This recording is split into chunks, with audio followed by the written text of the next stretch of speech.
Therefore, x multiply under 2x 3x plus minus y equal to 10 5.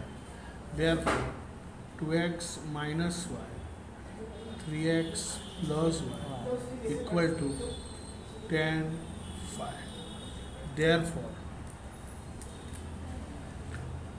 2x minus y equal to 10, 3x plus y equal to 5. Y minus y will be cancelled. 5x equal to 10 plus 5 15. Therefore, x equal to 15 upon 5. X equal to 5. 3 is x equal to 3. હવે શું લઈશું 3x plus y equal to 5. Therefore, 3x plus y equal to 5. x ના માટે શું લેવાશે 3. 3 3 is 9 plus y